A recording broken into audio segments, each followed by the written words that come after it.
I notice that everybody seems to be concerned about this problem of being separate from other people, separate and different. But you've got to reconsider that notion,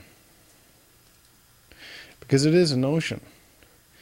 And as long as you sit there and believe that about yourself, that you are separate from other people, that will be your experience. But the circle that you think is drawn around you, that you think separates you from everybody else, is not there. There is no such circle. It's a figment of your imagination. There is no such distinction or separation. In your growing maturity, it should be evident to you that everybody's the same. Everybody's the same. The same. Not similar. I've got people imagining themselves to be different and separated. And squinting at each other as if through so many pairs of binoculars, and and acting and believing as if they were perhaps picking through some imaginary concrete wall, like an inmate in a dramatic movie with a spoon, trying to get through this imaginary wall to other people, to talk to other people, to make communications to other people, to feel similar to other people, to anything with other people. And it's all hokum. It's all bullshit. It's not happening that way. There is no such wall. There is no such distinction. You have to look at these people very carefully and recognize the fact that they are identical to oneself. They are human beings. They are floating in this one consciousness that you yourself represent. They are connected to you in ways that are completely incontrovertible, that make for a kind of a communication and transference that even exceeds your own imagination.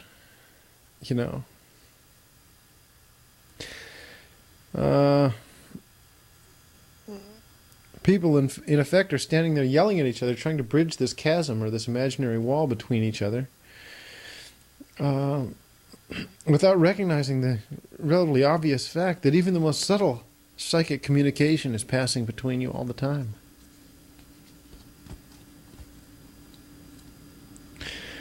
You don't have to yell. You don't even have to speak.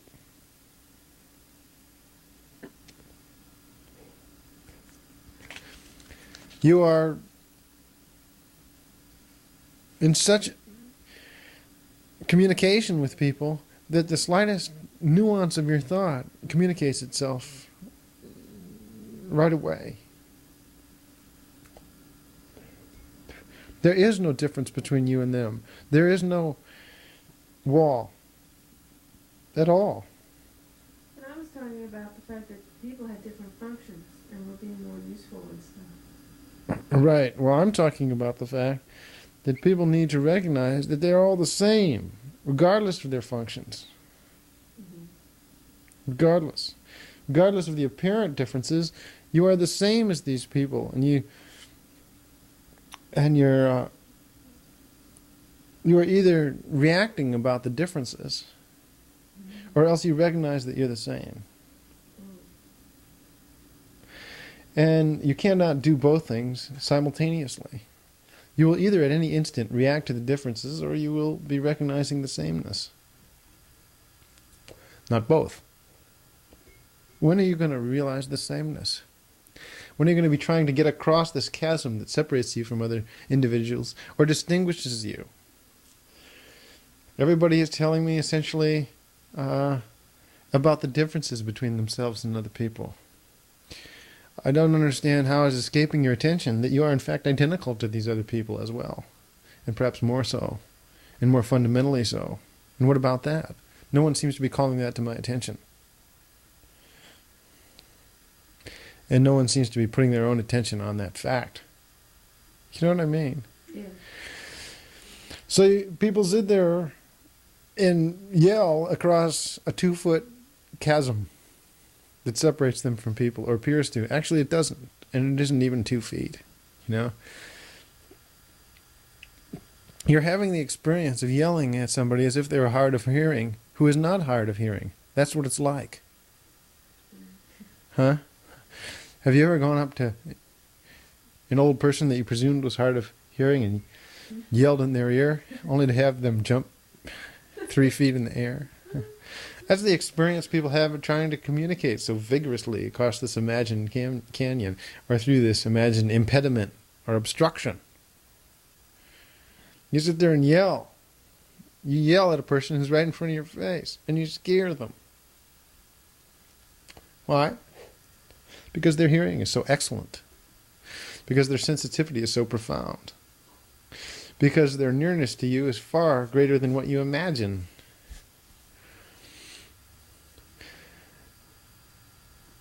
What people are experiencing is not so much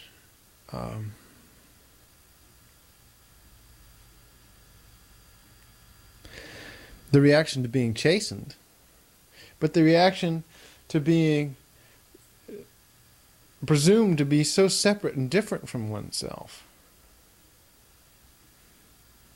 The implication that they are that far away hurts their feelings. It enforces the logic of separation in them, which is painful. It creates suffering for them to experience it, or to have it be enforced in them that they are separate, or that you believe they are. You know. They desire the news and information that they are not separate.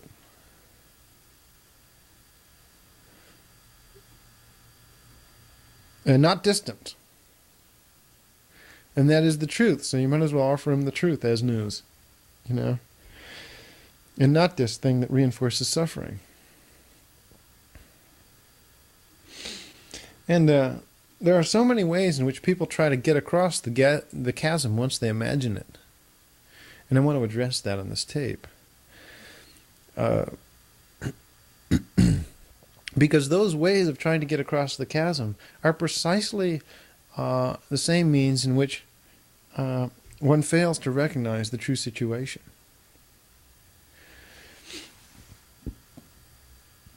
Just like if you yell at somebody, you separate yourself from them. If you talk in too loud a voice for someone, and they're only sitting right in front of you, they will start to move across the room backwards until their distance from you is appropriate for the level that you're yelling at.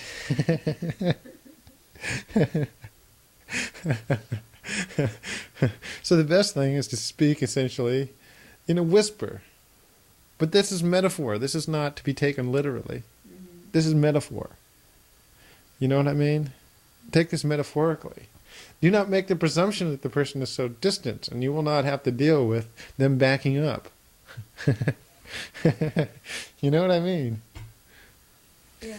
And when people do this in ways that often escape attention, for example, you may want to love someone, you know. And so you may embark on a strategy of gazing lovingly at them across the chasm, you know, across the chasm of your of the room, of the space that you believe separates you physically.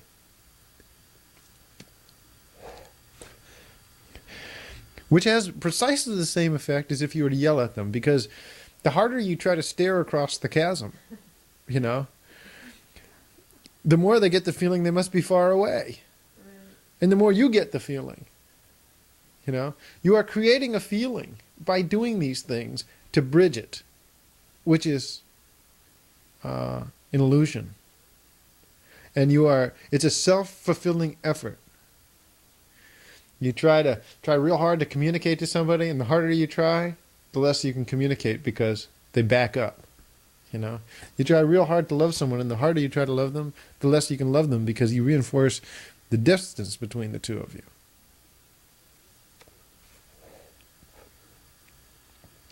All this goo-goo eyes and hippie gazing and so forth reinforces separation as much as anything else.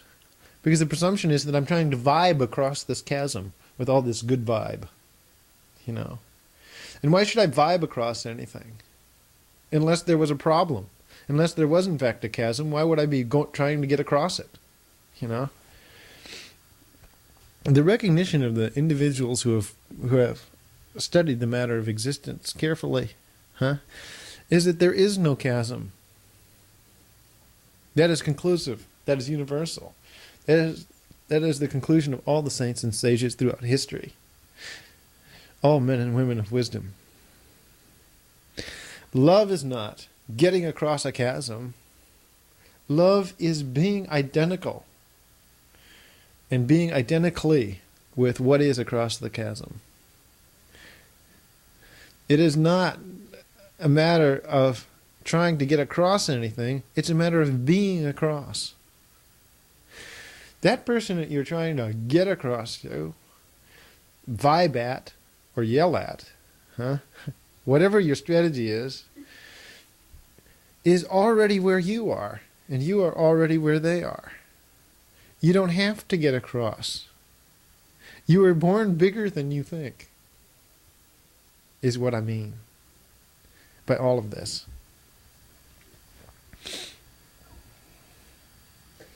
In other words, you're saying that because I was earlier trying to define myself as certain functions, then that's not me, and I was upset because I thought it was me. No, I wasn't saying that. I was addressing something fundamental behind all this, which is this presumption of separation. That you must deal with. It's not this matter of functions and so forth. Let's not talk about it. Let's talk about the truth. The truth is that you are not separate from people. That's the truth. And you are not different.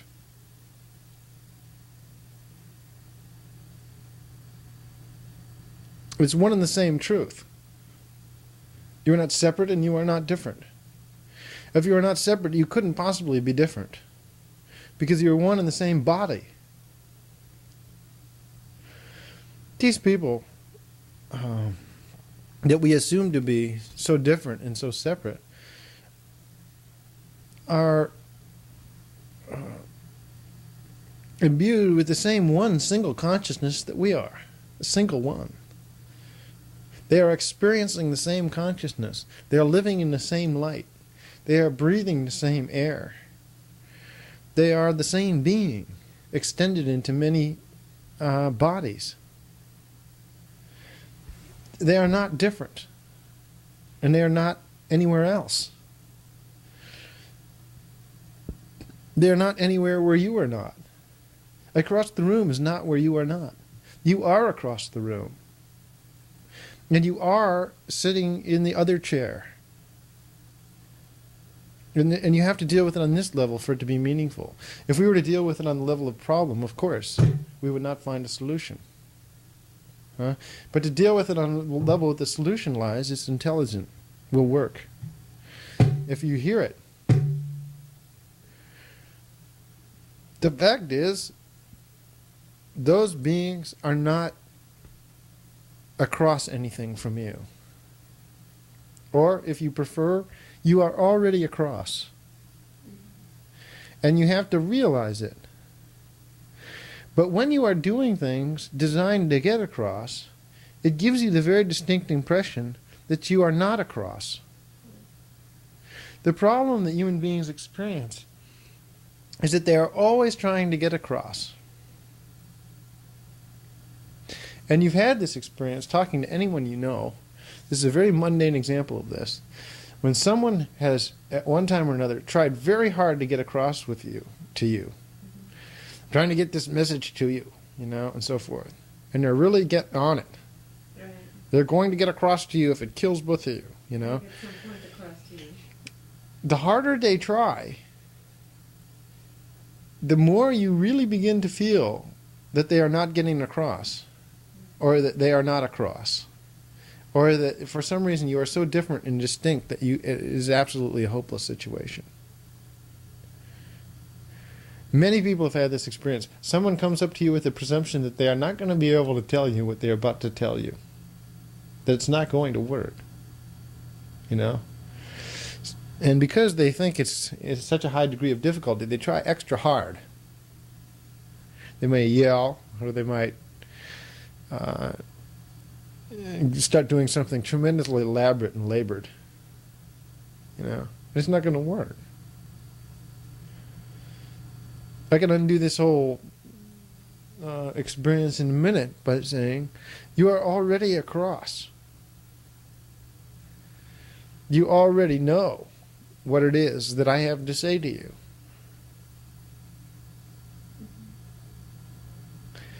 And we are inseparable. Not only are we not separate, but we cannot be separated. That undoes and accounts for the entire problem.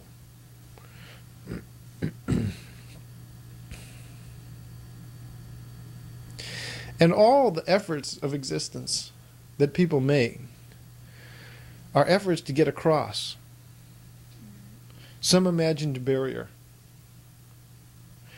And they create the barrier. So what I'm telling people about spiritual evolution, not only about the matter of relating to other people, but about getting across to anything. Getting across to God, getting across to the universe, getting across to things, getting across to the real world, getting across to anything, anywhere, anytime, is not necessary. It is redundancy.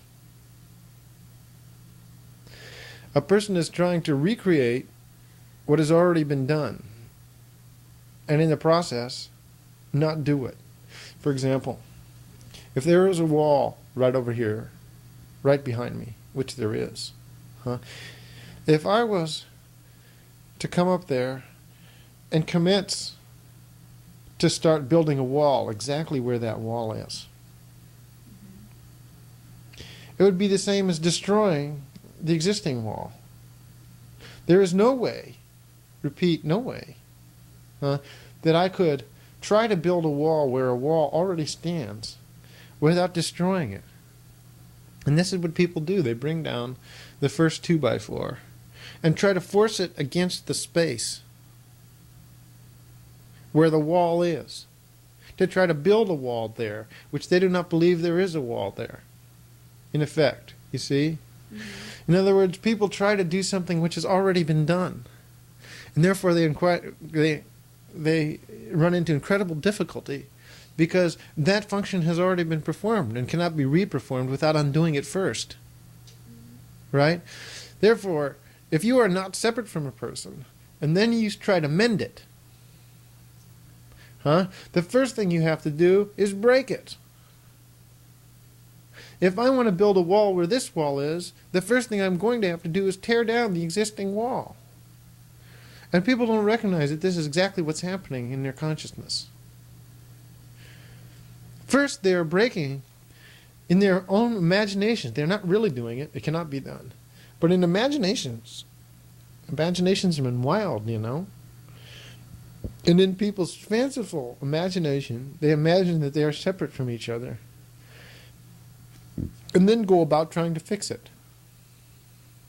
That's exactly what people do. But in their imaginations, they have torn down the unity and then are working on rebuilding it. Tearing down the unity was our first mistake.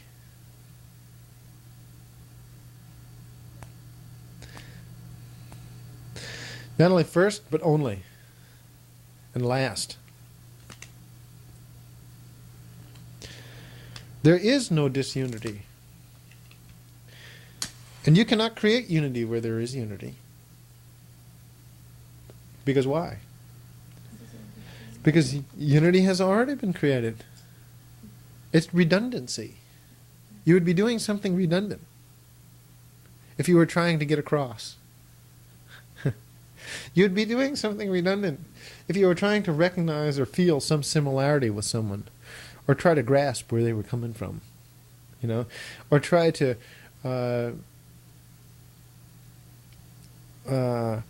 reach a sense of unity or understanding with a being.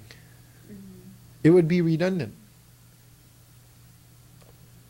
And it would necessitate the destruction of all that is true. To do it. Or to attempt to do it. Only to recognize that it cannot be done. Because it's complete.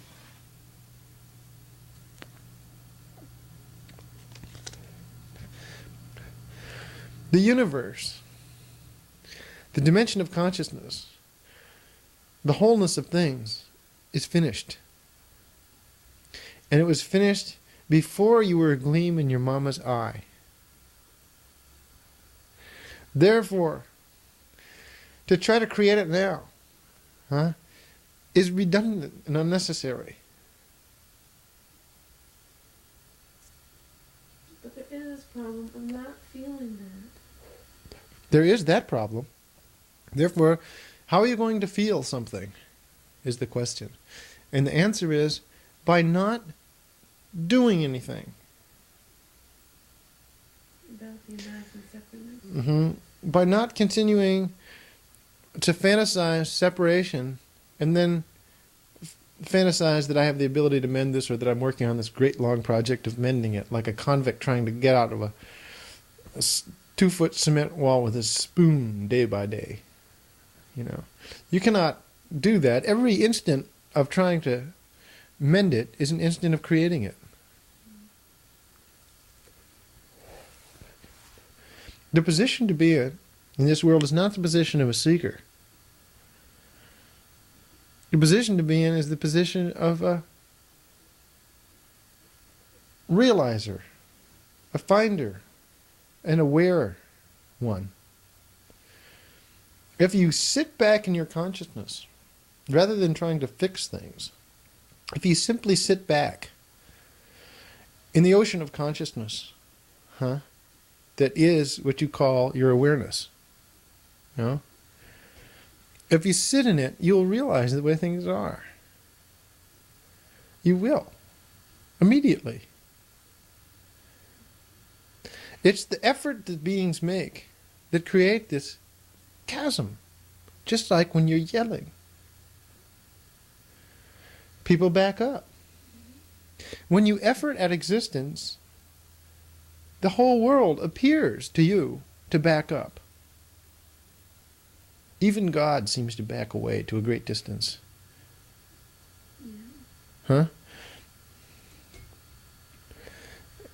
What people conceive of as the omnipresent God, even in the traditional theology of Christianity and so forth, God is said to be omnipresent. And yet people pray to God in such a manner as if, number one, he's never going to hear this shit.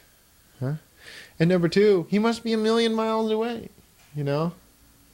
He must be on the moon. They are praying to him with such an attitude and such a conviction that he is never going to hear this, and he must be 1,000,000 miles away. He appears to back up. He appears to get farther and farther away the more you think about it. Until finally, when you are there in your prayer room, you have essentially banished him to the far corners of the universe as far as you're concerned. He couldn't be any more distant, unavailable, unreachable, incommunicado than what you could imagine by trying so hard to get his attention. And by trying to do anything, you undo everything. If you were to sit there and appreciate what is happening, you would appreciate it very much. But instead of that, you're trying to fix it. Is that the difference between you and us then? That you do don't feel a need to fix anything? Right. My experience of what loving is not to get across. My experience of what loving is that I am across. You know, I am over there. Right. I am. The beings that I see and deal with and so forth are identical to myself. They are identical. And they are not separate.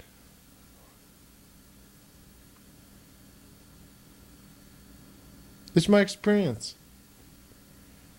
I can sit, and the more I relax, and the less I try to make up for anything that I imagine, the more it becomes apparent that, in fact, the beings that I associate with are identical and non-separate, and there is no chasm. My observation is, I exist in every molecule of the chasm, and on the other side, which is there is no chasm. That means there is no chasm. That's what it means. There is no boundary, separation, limit between me and other people. There is no wall. You can put down your spoon. You don't have to get through it if it's not there. You don't have to get across if you are across. And you are. You are across. These beings are so attuned to you, so identical to you. They are the same one.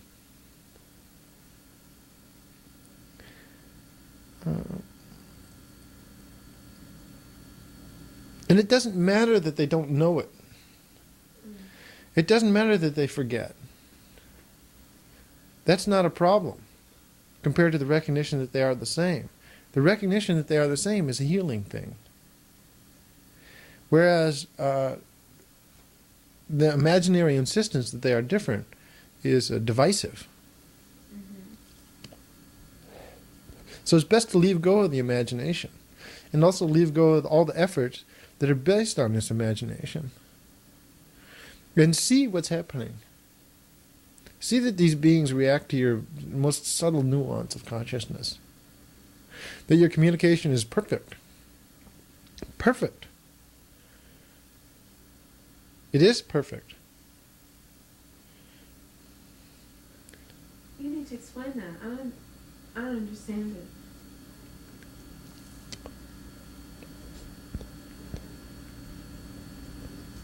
You're talking about the psychic realm? Yes.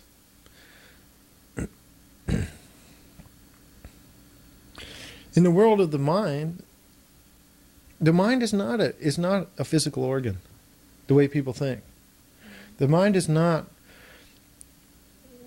5 or 6 pounds of soft, gray, spongy material.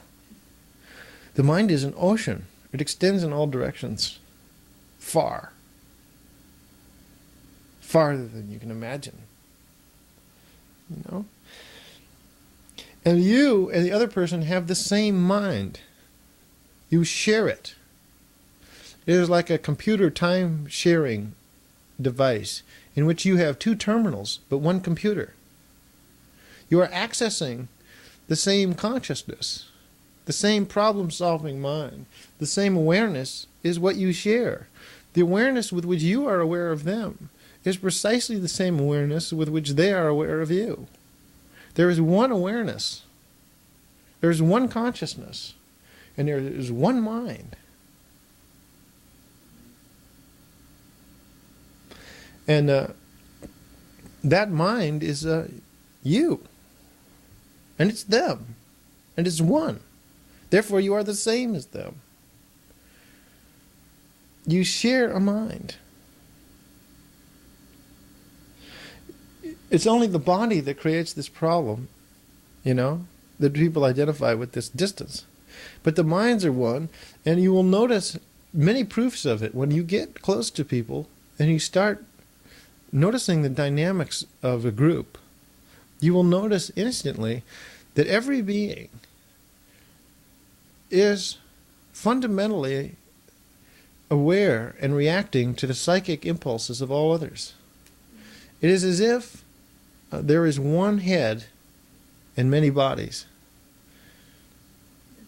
And in that one head, in any room, situation, or group, or meeting between two or more individuals,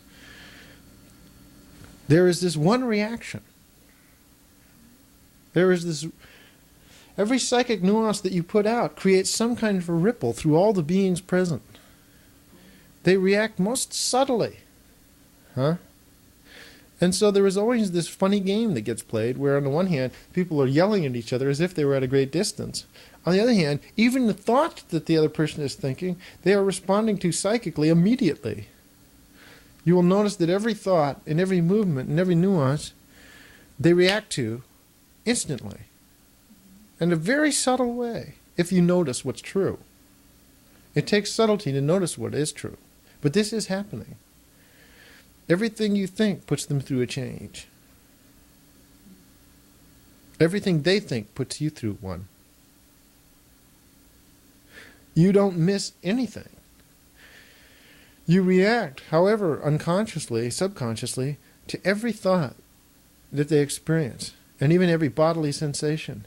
You experience their discomfort every time they shift. And even prior to this, the shifting, you are experiencing it. All the physical and mental sensations that they have, you share. And that is the nature of your psychic connection. That is the proof of it. If you would pay attention, it is that way. In every room, what is this awkwardness that sometimes happens in a room?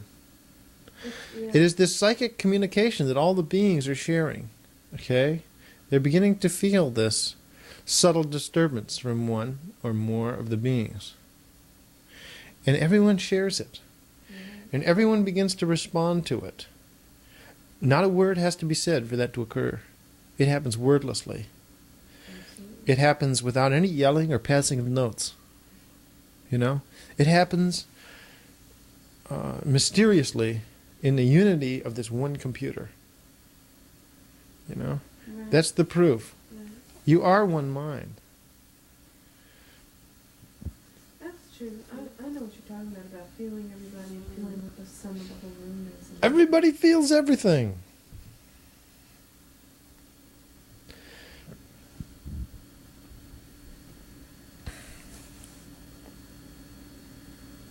In this whole life of trying to get free, the only problem is trying to get free.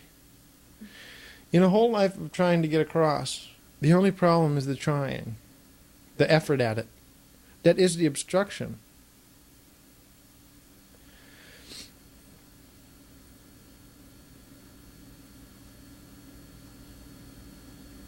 Trying to build this wall back here is my problem. Right. If this wall exists.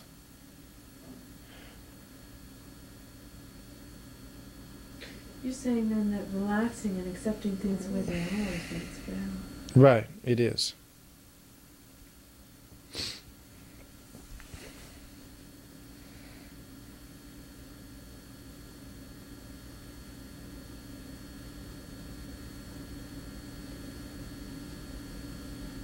Everyone always wants to fix everything, but nobody knows what it is they're fixing. The reason they don't know what it is they're fixing is because they've always been busy and they've never paid any attention. Mm-hmm. Or at least not enough attention to find out what the situation is. So therefore you have all these people trying to build a wall where there is a wall. Or breach a chasm which doesn't exist. Do something which is a figment of their imagination, which cannot be done because it's already been done.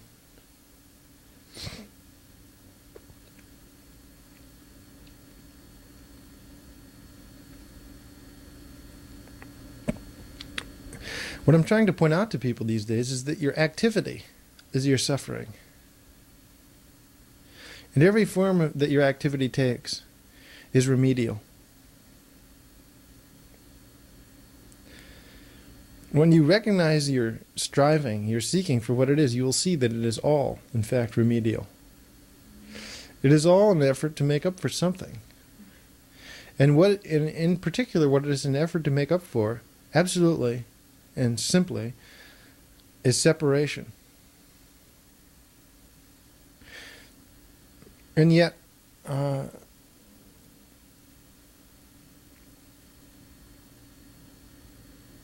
you have too many efforts and too many strategies and not enough attention. Too many devices. And too many distractions. All designed to remedy something. But there is no remedy for what is fixed and what is well. That's why life can't be fixed. Because life is well in itself prior to these efforts, and only ill after you've gotten there and started to work on it. And the very instant you relax your effort to work on it, you begin to see it for what it really is and what has always been. And will never be other than. It will never be other than fixed. It will never be other than perfect in spite of your best efforts to fix it. Huh? It will only appear to you. The best you can do is to make it appear to yourself and perhaps convince others that it is not perfect. Which is very different than making it not perfect. It cannot be made not perfect, and it cannot be made not whole. You cannot unconnect from those people. And therefore, it's meaningless to try hard to connect. You see, if people could sit in a room and not feel the ambient awkwardness, that would mean that it was appropriate to try to reunify, to try to fix the unconnectedness of things. Wouldn't it? Yeah. But because they cannot sit there and not experience this psychic unity and not feel everything that comes down in the room, there is nothing to fix. And there is no chasm. Right. This is one being. One.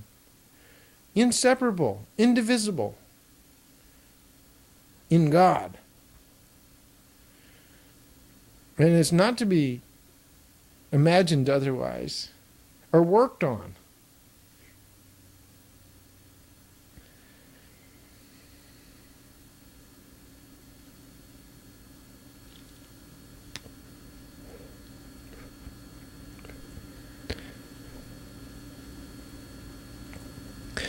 God, happiness, realization, relaxation, peace of mind, enjoyment, pleasure, and security all depend on you stopping what you're doing.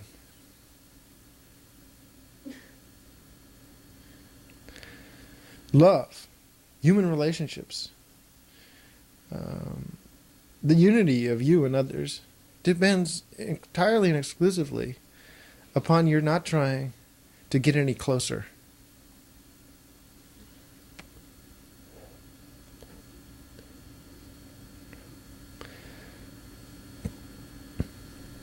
Joy, freedom, depend entirely upon you not assuming anything different. They will not ever be the result of your efforts, but only the result of the cessation of your efforts. And when you cease your efforts, you will begin to see that things are not broken, have not been, and will not be, ever.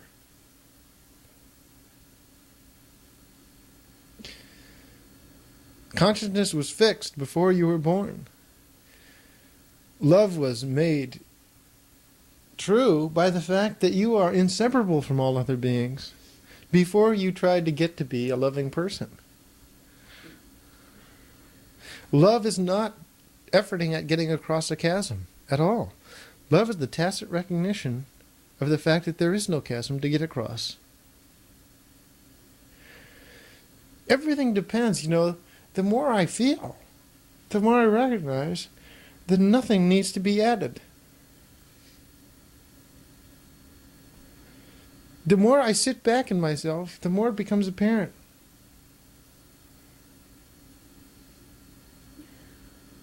That everything, in fact, is finished. Now, once you have that assumption, it doesn't mean that you can't act. In fact, it means you can act very effectively. But you don't have to act in a compensatory manner, remedial manner. Right, you're saying you can be active in life, but not because you feel inadequately and separate from beings, and therefore you're doing everything because you feel separate and you don't want to. Right. You can sit back and experience the good news of the way things are. And then you can become active to share it. Right. And not to reinforce or propagate the bad news of your imagination, which is paranoid, you see. Paranoid, illusory, deluded in itself. Invariably.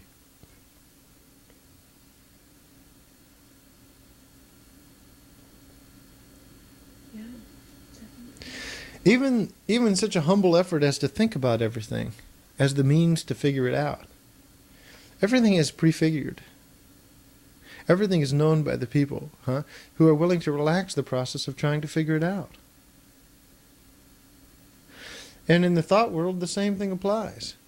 The more you think, the further you push the solution from yourself. You are, in effect, yelling at the solution by thinking so hard. Where are you? Right? And when you start to yell at it and make this presumption, it moves away, apparently, to you. This is your experience of it. And the more you think, the less available it seems. The less you think, the more it comes to you like a fawn coming at you to lie down by you. You know? You cannot yell at fawns any more than you can yell at truth, God, or other beings. If you sit there and make your peace and live harmoniously in the forest as a quiet being, all the wildlife will come up to you and sit on your knee. If you rant and rave, and scream at them, and experience your frustration and communicate your disease that they won't come to you, they will not. You just have to sit quietly and everything will come to you. And this is not a technique. Yeah. Far be this from a technique. And awareness is not a technique. Awareness is not a form of staring or trying hard. Awareness is something that you were born with, that you cannot get away from. It is completely given to you from time immemorial, to experience. It is very simple. Awareness is not even an experience. Awareness is your native condition. You are aware. And if you were to simply be what you were born as, you would realize everything instantly. It would all come to you.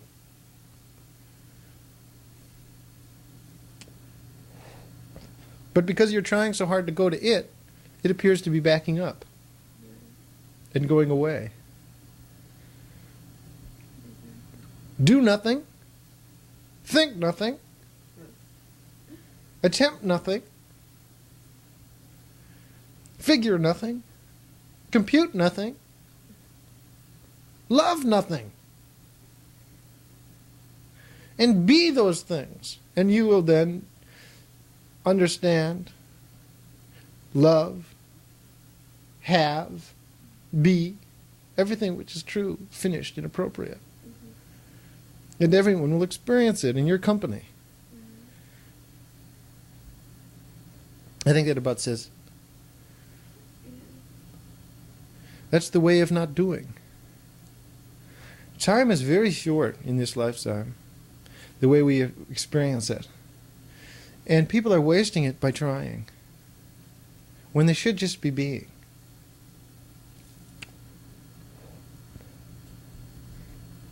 We've got too many toys and too little time. Too many distractions, too many projects, and too little time.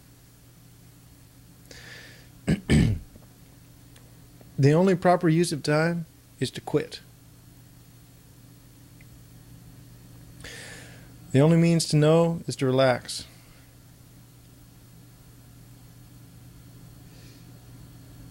The only means to love is to be across the chasm. The only way to be across it is to quit trying to get across.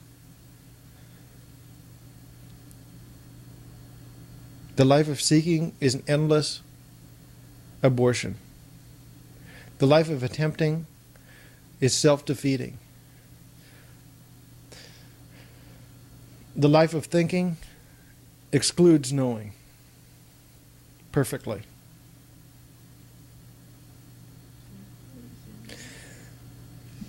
The life of relaxing accomplishes everything.